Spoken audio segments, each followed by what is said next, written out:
Halo teman-teman, berjumpa lagi dengan Prabu di sini, pria antar benua. Kalau di video sebelumnya kita sudah jalan-jalan di kota Hiroshima, dan bagi kalian yang belum, silahkan lihat di tautan di atas. Nah, kali ini saya ajak kalian untuk mengunjungi kota Nagasaki. Sama hal dengan kota Hiroshima, pasti di benak kalian pertama kali adalah tentang bom atom yang pernah dijatuhkan di kota ini. Kota ini merupakan kota kedua dan yang terakhir di dunia yang pernah dijatuhi bom atom. Diperkirakan sekitar 70.000 jiwa melayang dalam peristiwa ini. Namun selain peristiwa bom atom, kota ini juga terkenal sebagai kota satu-satunya di Jepang yang digunakan untuk perdagangan dengan orang asing antara abad ke-16 hingga abad ke-19. Kini kota Nagasaki telah berubah menjadi kota yang modern dan sangat maju. Nah, kira-kira objek apa saja yang bisa kita kunjungi kota ini? Namun sebelumnya teman-teman, jangan lupa untuk klik tombol like, share, subscribe, dan nyalakan loncengnya agar kita bisa dengan Prabu jalan-jalan terus di video-video berikutnya. Sekarang kita langsung menuju ke kota Nagasaki. สวัสดีครับสบายดีไหมครับ كيف حالكم Tarek, inspector. السلام عليكم نجسا Gamar Csapat, Robor Zandebit. Manisma Jó napot kívánok! Üdvözöljük Magyarországot, Budapest. Konnichiwa minasan Ciao, come stai? Prego. Hello， 大家好，欢迎来到中国。 Merhaba nasılsın Bonjour comment allez-vous Bienvenue Saatnya jalan-jalan keliling dunia bersama Prabu. Prabu, pria antar benua. Kota Nagasaki. Sebelum kita jalan-jalan di kota ini, mari saya ajak kalian untuk mengenal peta wilayah dan populasi dari negara Jepang dan juga kota Nagasaki. Negara Jepang adalah sebuah negara kepulauan di Asia Timur. Terlihat di peta, negara ini terletak di ujung sisi barat Laut Samudra Pasifik. Lalu di sisi baratnya berbatasan langsung dengan Laut Jepang, dengan Laut Okhotsk di sisi utara, serta Laut Cina Timur dan Taiwan di sisi barat daya. Negara kepulauan ini memiliki wilayah yang meliputi 6.852 pulau, dan diantaranya terdapat 5 pulau terbesar, mulai dari yang paling utara hingga yang paling selatan, yaitu Hokkaido, Honshu, Shikoku, Kyushu, dan Okinawa. Sedangkan kota Nagasaki terletak di pesisir barat daya dari Pulau Kyushu. Untuk populasi, kota Nagasaki mempunyai jumlah penduduk sebesar 412.643 jiwa menurut sensus di tahun 2019. Sedangkan jumlah penduduk negara Jepang saat ini sebesar 125.710.000 jiwa menurut sensus di tahun 2020. Dan untuk luas wilayah, kota Nagasaki memiliki luas 405,86 km persegi. Sedangkan untuk luas negara Jepang adalah 377.975 km persegi. Nah, itulah teman-teman informasi mengenai peta wilayah dan populasi dari negara Jepang dan juga kota Nagasaki. Sekarang saya ajak kalian untuk mengenal fakta menarik dari negara Jepang dan juga kota Nagasaki. Jepang adalah negara terpadat ke-11 di dunia, dengan sekitar 3/4 wilayahnya merupakan wilayah berkontur pegunungan. Wilayah Jepang diperkirakan telah dihuni oleh manusia sejak periode Paleolitik muda, yaitu sekitar 30.000 tahun sebelum Masehi. Menurut mitologi tradisional, Jepang didirikan oleh Kaisar Jimmu pada abad ke-7 sebelum Masehi. Beliau dikisahkan merupakan keturunan dari Ninigi, cucu dari Dewi Amaterasu atau Dewi Matahari. Sejak itulah sejarah kemonarkian Jepang dimulai, yang bertahan hingga saat ini. Kaisar Jepang merupakan seorang pemimpin keluarga kekaisaran dan juga kepala seremonial negara dari sistem monarki konstitusional Jepang. Selain itu, Kaisar Jepang juga sebagai pemegang kewenangan tertinggi di dalam agama Shinto. Namun fakta sejarahnya, peran Kaisar Jepang berganti-ganti antara peran simbolis seremonial dan peran seorang penguasa kekaisaran sebenarnya. Sejak berdirinya kesogunan pada tahun 1192, Kaisar Jepang sudah jarang sekali mengambil peran sebagai panglima tertinggi dalam medan pertempuran, tidak seperti kekaisaran yang berada di negara barat. Kaisar Jepang telah hampir selalu dikendalikan oleh kekuatan politik eksternal hingga berbagai tingkatan. Faktanya dari tahun 1192 sampai 1867, Shogun merupakan penguasa de facto Jepang, meskipun status jabatan mereka ditunjuk oleh sang kaisar. Setelah restorasi Meiji pada tahun 1868, kaisar ada perwujudan dari sebuah kekuasaan yang berdaulat. Namun saat ini, sistem pemerintahan negara Jepang adalah berbentuk monarki konstitusional, di mana status Kaisar Jepang hanya sebatas simbol negara saja. Sedang sistem pemerintahannya dipimpin oleh seorang Perdana Menteri. Setelah Perang Dunia Kedua, Jepang mengalami pertumbuhan ekonomi yang tinggi. Hal ini menjadikannya sebagai negara dengan tingkat perekonomian terbesar kedua di dunia pada tahun 1990, sebelum dikalahkan oleh negara Cina pada tahun 2010. Hari ini negara Jepang termasuk anggota PBB sejak tahun 1996, OECD, G8, dan juga anggota APEC. Dan sekarang saya ajak kalian untuk mengenal fakta menarik tentang kota Nagasaki, yang juga menjadi ibu kota prefektur Nagasaki. Sejak abad ke-16 hingga abad ke-19, kota Nagasaki menjadi pusat pengaruh budaya Eropa di negara Jepang. Kota ini menjadi satu-satunya pelabuhan yang digunakan untuk perdagangan dengan orang-orang Portugis dan Belanda pada masa itu. Selain perdagangan, pengaruh Eropa juga sangat terlihat dengan pesatnya perkembangan agama Kristen di kota ini. Hari ini peninggalan bersejarah berupa bangunan-bangunan gereja masih terawat dengan sangat baik dan menjadi salah satu daya tarik utama pariwisata di kota ini. Kota ini dahulunya adalah markas pangkalan Angkatan Laut Kekaisaran Jepang selama Perang Cina-Jepang pertama dan Perang Rusia-Jepang.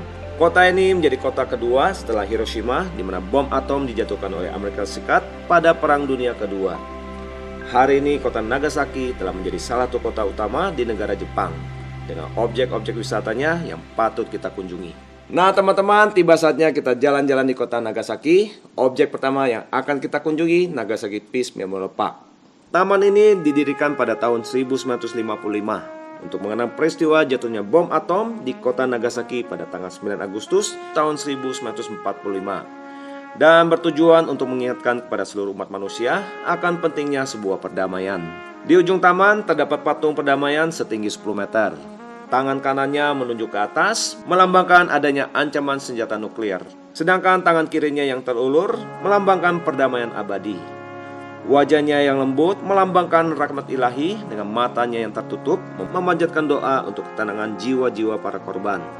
Kaki kanan yang terlipat dan kaki kiri yang terulur menandakan meditasi dan inisiatif untuk berdiri dan menyelamatkan orang-orang di dunia. Selain itu, di taman ini terdapat beberapa monumen penting lainnya yang berhubungan dengan peristiwa jatuhnya bom atom di kota Nagasaki, seperti sisa-sisa tembok beton dari katedral Urakami yang dipindahkan ke sini dari situs aslinya yang berjarak sekitar 350 meter. Lalu di ujung selatan taman terdapat air mancur damai, didedikasikan kepada para korban yang meninggal yang mengalami kepanasan dan sangat membutuhkan air. Selanjutnya kita menuju ke Atomic Bomb Nagasaki Museum. Di museum ini kita bisa melihat foto-foto, artefak-artefak seperti pakaian dan aksesoris para korban, dan dokumen-dokumen yang berkaitan dengan peristiwa pengeboman pada masa itu. Dan yang terakhir yaitu bangunan yang berada di sebelah Atomic Bomb Nagasaki Museum, yaitu Balai Peringatan Perdamaian Nasional Nagasaki. Dibangun pada tahun 2003 sebagai tempat penghormatan dan untuk mengenang para korban yang tewas dalam peristiwa bom atom Nagasaki. Di sini terdapat sejumlah prasasti dengan nama-nama para korban yang terukir di dinding. Selain itu juga terdapat 12 pilar kaca yang dipenuhi dengan buku-buku bertuliskan nama-nama semua orang yang telah kehilangan nyawa mereka akibat bom ini.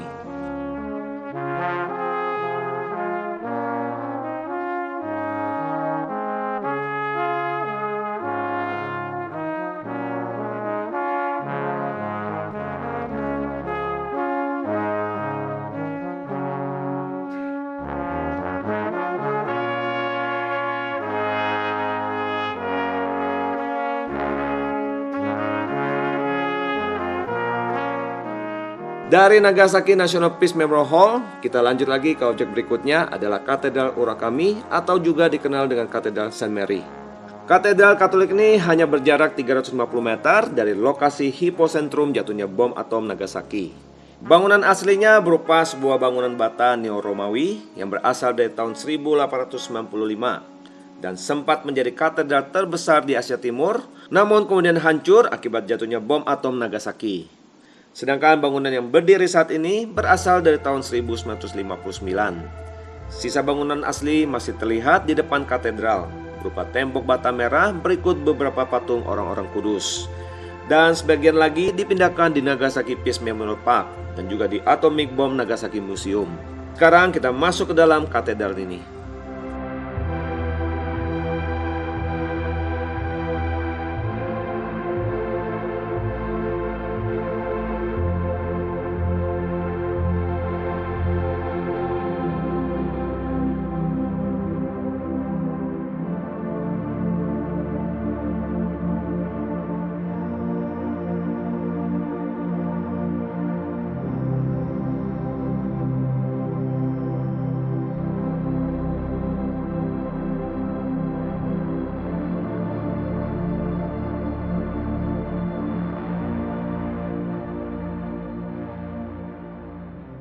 Berikutnya kita menuju ke Glover Garden, sebuah taman yang dibangun untuk Thomas Black Glover, seorang pedagang Skotlandia yang banyak memberikan kontribusi pada modernisasi Jepang, seperti dalam hal pembuatan kapal, penambangan batu bara, dan bidang-bidang lainnya.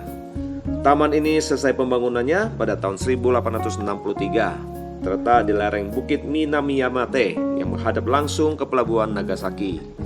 Di dalam taman ini terdapat sebuah rumah tinggal milik Glover, rumah bergaya barat dan tertua di Jepang, yang kini telah menjadi salah satu objek wisata utama di kota Nagasaki. Rumah dan suasana sekitarnya juga terkenal dengan sebutan Madame Butterfly House, merujuk pada opera yang terkenal karya Puccini, komposer asal Italia. Untuk mengenangnya terdapat juga patung Puccini dan diva Miura Tamaki yang terkenal karena perannya sebagai Chiyo-Chiyo Sang. Taman yang indah ini dihiasi dengan kolam-kolam ikan, aneka tanaman hias, dan pohon-pohon yang hijau juga rindang.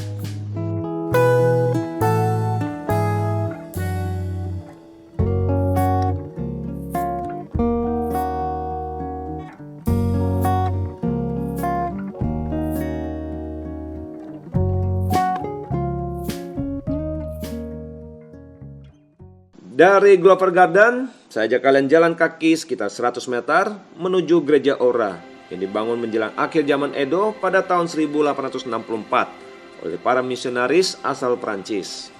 Gereja Ora adalah gereja Katolik, gereja tertua di Jepang, dan juga merupakan bangunan bergaya barat satu-satunya yang ditetapkan sebagai harta nasional Jepang.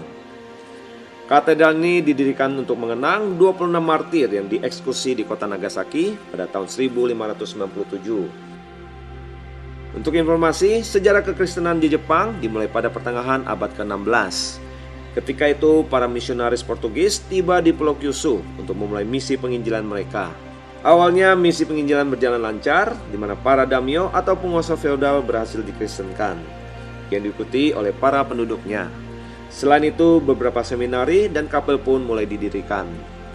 Namun kemudian situasi berubah. Penguasa Jepang pada saat itu, Toyotomi Hideyoshi, beliau menyatakan pelarangan agama Kristen di seluruh negeri Jepang dan kemudian mengeksekusi ke-26 martir tersebut pada tanggal 5 Februari tahun 1597.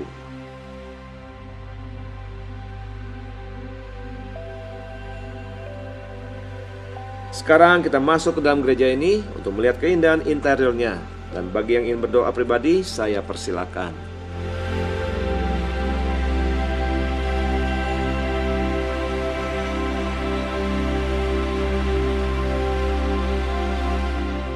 Keluar dari Gereja Ora, objek berikutnya yang kita kunjungi yaitu Dejima. Dejima adalah pulau buatan yang berbentuk kipas kecil di Teluk Nagasaki. Dibangun pada tahun 1634 untuk menampung para pedagang Portugis dan memisahkan mereka dari masyarakat Jepang dengan menggali sebuah kanal melalui semenanjung kecil. Kemudian disusul dengan orang-orang Belanda yang juga dipindahkan ke Dejima pada tahun 1641. Pulau ini merupakan satu-satunya tempat aktivitas perdagangan antara warga Jepang dan warga asing sebagai bagian dari politik isolasi atau sakoku yang dijalankan oleh Kesogunan Edo. Kesogunan Edo memerintahkan kota Nagasaki untuk membangun Dejima sebagai kamp orang-orang Portugis, di mana biaya pembangunannya diambil dari kas pemerintah kota ini, sedangkan modalnya diharapkan kembali dari hasil pembayaran uang sewa tahunan oleh orang-orang Portugis dan juga orang-orang Belanda yang tinggal di sana. Pada tahun 1854, Dejima kemudian dihapus setelah penandatanganan perjanjian Kanagawa. Kemudian pulau ini diintegrasikan ke dalam kota Nagasaki.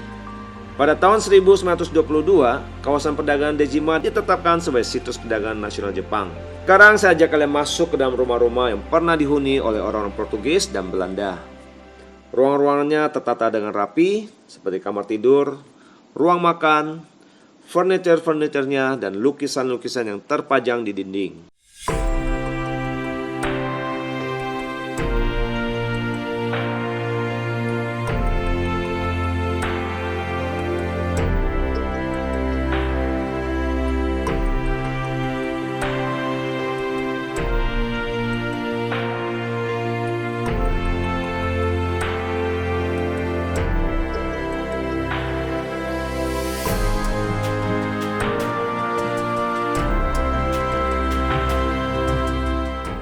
Objek berikutnya pasti seru dan mengasihkan. Saya ajak kalian pergi ke gunung untuk menikmati kota Nagasaki.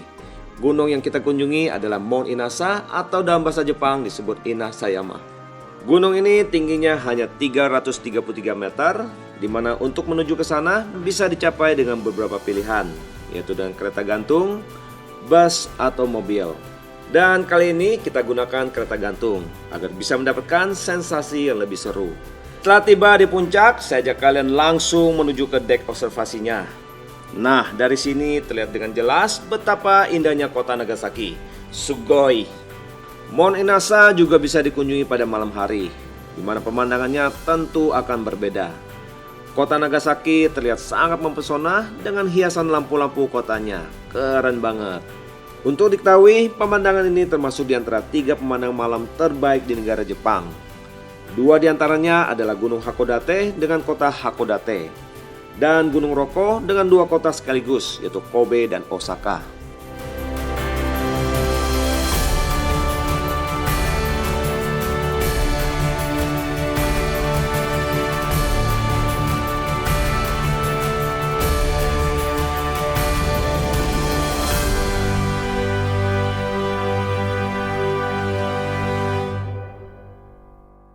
Datangnya orang-orang barat ke negara Jepang, salah satunya adalah melakukan misi penginjilan.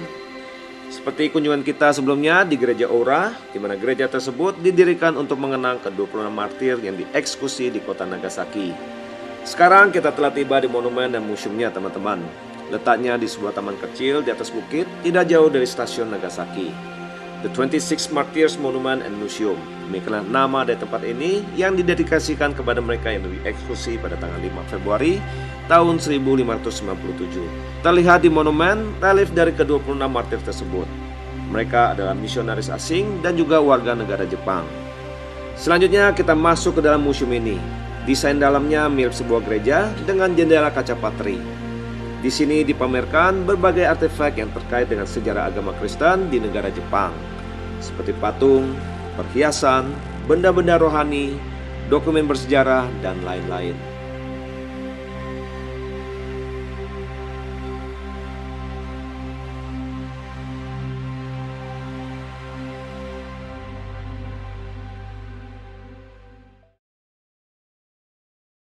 Objek berikutnya yang mesti kalian kunjungi adalah Haistembosch, sebuah taman hiburan yang berada di luar kota Nagasaki di sisi utara. Lokasi ini berjarak sekitar 49 km yang dapat ditempuh dengan kendaraan selama 1 jam. Taman ini berisikan bangunan-bangunan Belanda dengan ukuran sesungguhnya. Sedangkan nama Haistembosch kalau diterjemahkan ke dalam bahasa Inggris dapat diartikan sebagai House at the Woods atau rumah di hutan. Nama ini digunakan berdasarkan salah satu istana keluarga kerajaan Belanda yang ada di kota Den Haag. Taman ini menampilkan banyak bangunan bergaya Belanda seperti hotel, villa, teater, museum, toko, dan restoran. Lalu terdapat juga kanal-kanal, kincir angin, wahana hiburan, dan taman-taman yang dihiasi dengan bunga-bunga yang indah. Pemandangan dan suasananya seolah-olah membawa kita sedang berada di negeri Belanda, padahal bukan. Taman ini dibuka untuk umum pertama kali pada tanggal 25 Maret tahun 1992. Dibuka setiap hari sepanjang tahun, mulai dari jam 9 pagi hingga jam 21.30. Kecuali dari bulan Desember hingga bulan Februari ditutup lebih awal, yaitu jam 20.30. So teman-teman, it is time for fun.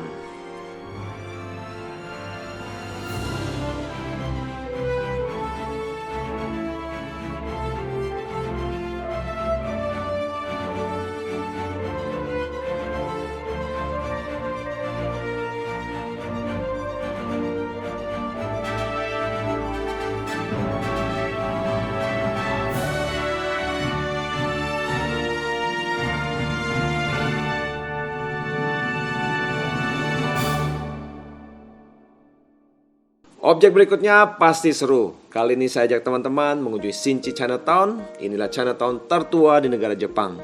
Pada zaman dahulu, Nagasaki menjadi pelabuhan satu-satunya yang terbuka untuk perdagangan luar negeri selama era isolasi Jepang. Dan hanya orang-orang Portugis, Belanda, dan Cina yang diizinkan berdagang di kota ini. Seperti halnya di Dejima, Chinatown awalnya merupakan pulau reklamasi. Karena itu dinamai Sinchi, di mana secara harfiah artinya adalah tanah baru, sebagai tempat bagi orang-orang Cina untuk berbisnis.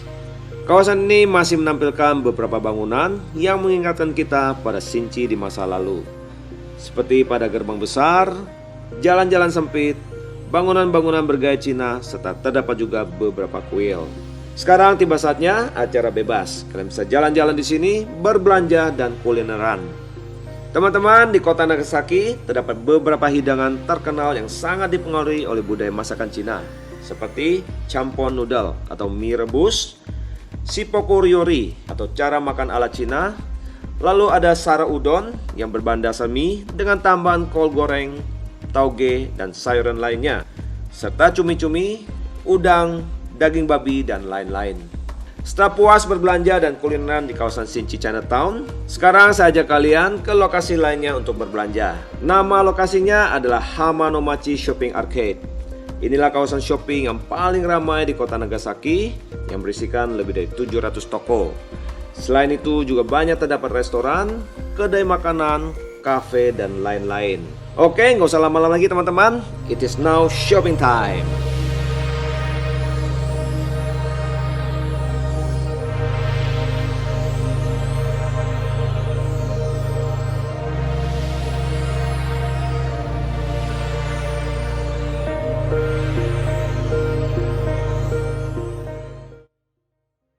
Oke teman-teman, demikian jalan-jalan seru kita di kota Nagasaki. Dan sekarang ada beberapa tips yang ingin saya sampaikan sebelum perjalanan kita ke kota ini. Pertama, kita bicara visa. Untuk pemegang e-passport Indonesia, kalian tidak memerlukan visa Jepang untuk mengunjungi negara ini, yang berlaku selama 15 hari. Namun bagi teman-teman yang masih menggunakan non-e-passport, kalian wajib mengajukan perumusan visa Jepang agar dapat mengunjungi negara ini. Untuk persyaratannya, silakan hubungi Japan Visa Application Center dengan alamatnya sebagai berikut.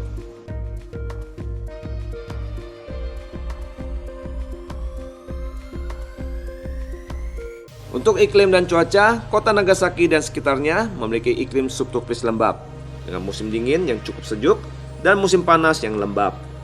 Seperti kebanyakan di wilayah Jepang lainnya, kota ini dipengaruhi oleh sirkulasi monsun, di mana pada musim dingin, arus dingin barat laut datang berhembus. Sedangkan di musim panas, arus tersebut digantikan oleh arus panas dan lembab yang berasal dari wilayah tropis. Di musim dingin, suhu berkisar antara 5 hingga 10 derajat Celcius dan umumnya turun salju. Di musim panas, udaranya panas dan lembab, di mana suhunya berkisar antara 23 hingga 30 derajat Celcius. Dengan puncak panasnya yang biasanya terjadi di bulan Agustus. Namun informasi iklim dan cuaca ini dapat berubah sewaktu-waktu. Berikutnya kita bicara mata uang. Mata uang negara ini adalah yen Jepang dengan kodenya YEN. Saat ini 1 yen setara dengan 136,21 rupiah. Namun teman-teman, rate ini bersifat tentatif dan fluktuatif. Kalian mesti mengecek kembali rate ini menjelang hari keberangkatan. Demikian teman-teman, akhir perjalanan kita di kota Nagasaki. Kalau kalian suka dengan video ini, silahkan klik tombol like, share, subscribe, dan nyalakan loncengnya. Dan bagi kalian yang penasaran, kota mana yang ingin kalian kunjungi untuk saya bahas di video berikutnya, silahkan komen di bawah. Saya Prabu, pria antar benua.